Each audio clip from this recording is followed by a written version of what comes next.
Alright, I am back with another video about Suicide Squad, given a ton of things that have happened recently that it's been such a bizarre situation with this game. So, what happened was that 2 months ago, there was a closed alpha that you could sign up for and play a chunk of the game. Nothing too elaborate, but enough time to play with all the characters, to experience the city and some of the story. A good slice of it. And players had access to that for 3 days, but to get in, you had to sign an NDA, virtually agree to one, where you could not talk about it, much less post videos and photos of it, which that part I can understand, but no one could talk about it. And so what happened was the only official previews from non-Rocksteady people became what was released in the past week here, which was a bunch of journalists and YouTubers, and instead of having 3 days with the game, able to play anywhere from like 5 to 20 hours, or how invested you were, they had about 2 hours of gameplay during a event that turned out to have a ton of technical problems with it, and at least in part, that resulted in a lot of negative coverage, some of which may just be them not liking it, others of which may be they just didn't have enough time at all to kind of explore many of the issues and answer some of their lingering questions. So this all resulted in a situation where everyone from at least former Rocksteady devs to the journalists themselves, like Destin, were calling for Rocksteady or Warner, probably Warner Brothers, to release people from their NDA and allow them to talk about the game. And that is indeed what happened after it's been a couple weeks of people saying that like they wish they could talk about this game when like it was still just kind of getting bad buzz. And the end result has been a ton of people sharing their impressions on the game, mainly in like a couple of tweets, but some people are writing like really lengthy pieces on their experience with the game. And it has been overwhelmingly positive, I would say. I'd say the ratio of positive to negative is somewhere like 8 to 1, 10 to 1, somewhere in there. Some mixed ones, and then some like, no, I didn't like this, but like way, way more positivity than the entire, reveal cycle from the past year has been. Because this hasn't really translated super well to video, just like showing the game off, because it seems like the idea is once you get your hands on the game, you understand a lot of what they're going for. And one of the most common threads throughout the alpha reviews was that the bouncy crackdown-like traversal is actually very fun, and it's unique in these different ways across the characters. And between that and combat, there's a lot of comparisons to Sunset Overdrive. A lot of people like what writing they saw from it in terms of it being like actually funny or interesting. Everybody's raving about this one segment where I think you're in a museum or something and Batman is stalking your team, and I guess it's just a really cool Batman moment. Obviously, I'm reporting all this third hand because I purposely did not play the alpha because I wanted to still be able to report on the game and offer sort of an outside perspective on it without being under an NDA.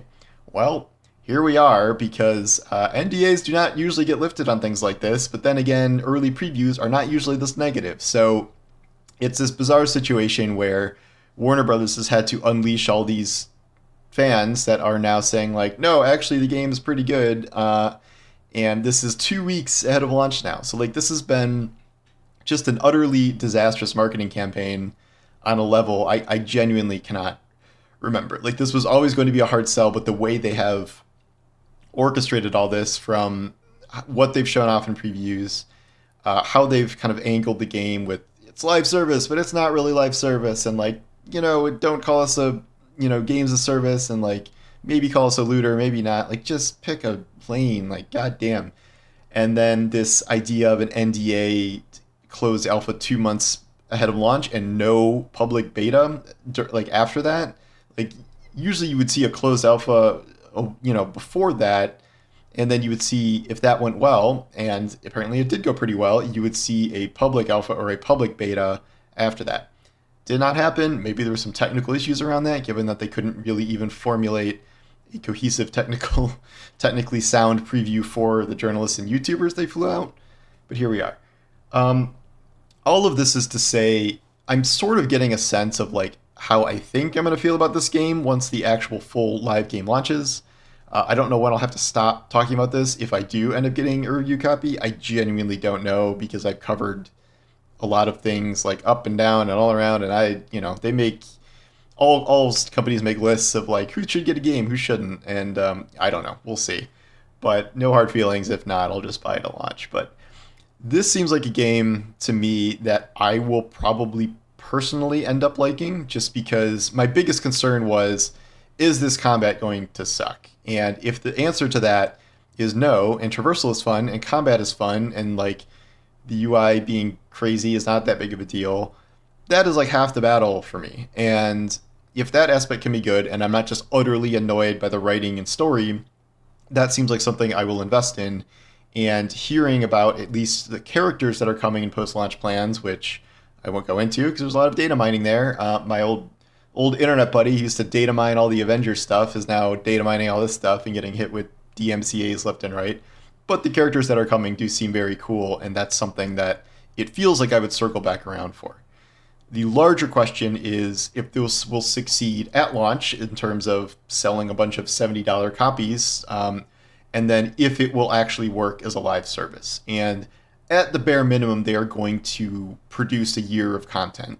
And it remains unclear if they will be able to launch the game and not get into a Anthem Avengers situation where there's all of this stuff left to finish after the fact. And from what I heard from the technical LA preview was that they kept bringing up things like, oh yeah, like this will be added later. I think like offline play is something they're adding later, and this will be fixed for launch, or like this thing will be coming later. And like that is never really a good sign.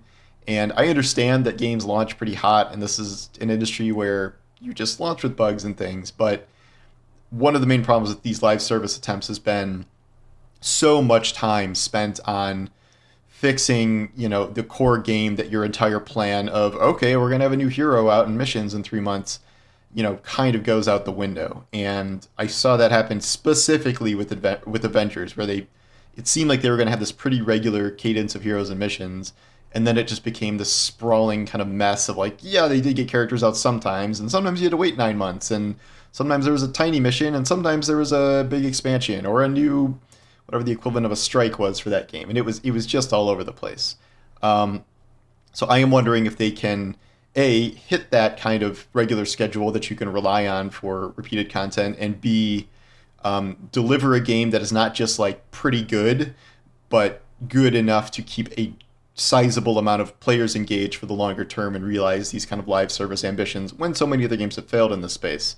And this is like really, really close to what Avengers tried to do almost exactly. And like I've heard it's better than Avengers even from early tests, but feels like it has to be a lot better to really get its hooks into people.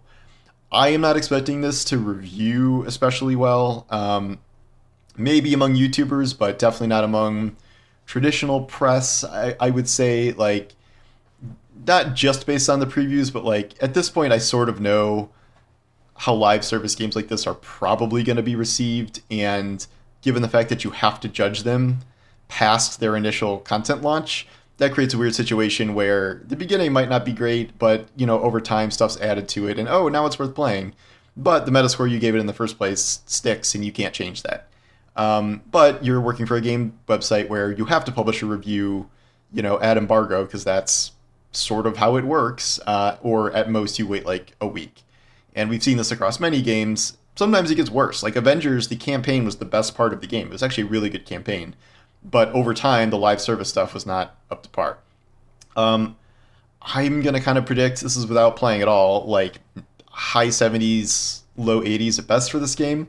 That's probably not considered a win for WB, but the real question is if it will make as much money as they want it to, both in terms of the actual launch of the game and then retaining people for live service play.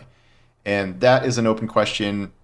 I'm glad to see a positive burst of news from this, because this is essentially the first positive boost of news that we've gotten from this game since launch. And some of the video previews they did looked better than like the first video preview and whatever, but a bunch, like hundreds and hundreds, if not thousands of people finally sharing their alpha impressions, and like 70-80% of those being really quite positive.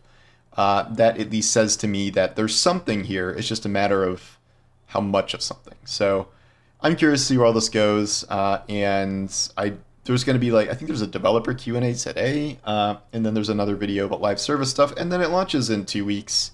And if I'm lucky, I'll get a review copy in the next few days, a week. I have no idea. If not, whatever. But yeah. So anyway, that's catching you up on the drama. I've written about this a few times, but if you wanted to catch up in a video, here we are. But yeah, thanks for watching, and I'll talk to you later. Take care.